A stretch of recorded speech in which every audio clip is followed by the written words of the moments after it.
नमस्कार, आप सभी का स्वागत है। आजकल ट्रैफिक इतना ज़्यादा बढ़ चुका है, हर शहरों में जनसंख्या बढ़ चुकी है कि अब आने जाने का भी शहरों बाज़ार में मन नहीं करता। इस कदर से ट्रैफिक बढ़ा हुआ है कि मैं आपको कहना चाहता हूँ कि अब भारत जो है चीन के बाद दूसरा ऐसा शहर बन गया है जहाँ पर ट्रैफिक सबसे ज़्यादा है। और हमारे देश में यह समस्या काफ़ी हद तक है भी, और इस समस्या से निपटने के लिए हमें क्या करना चाहिए क्या नहीं करना चाहिए तो हमें भी मालूम नहीं है, लेकिन ये समस्या आम सी हो गई है। समस्या से निपटने के लिए हमें बहुत कुछ करना पड़ सकता है। जनसंख्या लगातार बढ़ती जा रही है, ट्रैफिक लगातार बढ़ता जा रहा है, और ऐसी समस्या में आप किस तरह से आगे बढ़ सकते हैं अपने जीवन में। सबसे पहली बात तो यही है कि हमें जनसंख्या नियंत्रण करना होगा हमारे देश में, क्योंकि जिस तरह से जनसंख्या बढ़ रही है, रोज़गार घट रहे हैं, तो जनसंख्या को नियंत्रण में करना बहुत ज़रूरी है। और जनसंख्या नियंत्रण में जिस तरह से चीन ने अपनी जनसंख्या को नियंत्रण किया, उसी तरह हमारे देश में भी जनसंख्या नियंत्रण कानून आना चाहिए।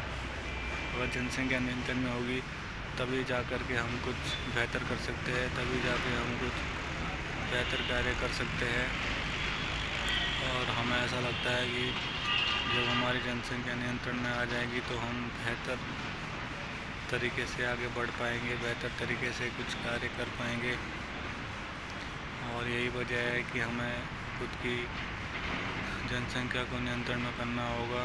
और इस जनसंख्या को नियंत्रण में करने के लिए हमें बहुत मेहनत करनी होगी, बहुत काम करने होंगे। पूरे देश के लिए हमें लगातार आगे बढ़ना होगा और लगातार कार्य करने होंगे। कि आप सभी को मालूम और पता है कि हमारे देश में किस तरह से ये एंजाइटी हो रही है, एंजाइटी के मामले बढ़ रहे हैं।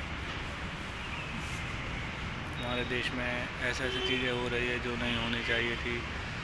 जनसंख्या वाला सबसे बड़ा देश हमारा देश बन गया है, और अब इसी जनसंख्या के कारण हमारा देश विश्व का सबसे बड़ा जनसंख्या वाला देश बन चुका है। और अब करना क्या है कि हमें इस देश को आगे लेकर जाना है, आगे बढ़ाना है और बेहतर तरीके से आगे लेकर जाना है।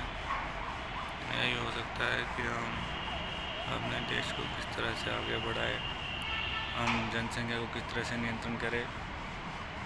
और उम्मीद करते हैं कि आने वाला जो नेक्स्ट प्रधानमंत्री होगा वो जनसंख्या नियंत्रण के बारे में ज़रूर कुछ सोचेगा, जिससे हमारी जनसंख्या नियंत्रण में होगी और हम लगातार अपने देश में आगे बढ़ते रहेंगे। यही उम्मीद होगी। जय हिंद। सब्सक्राइब कर दीजिए। जय हिंद।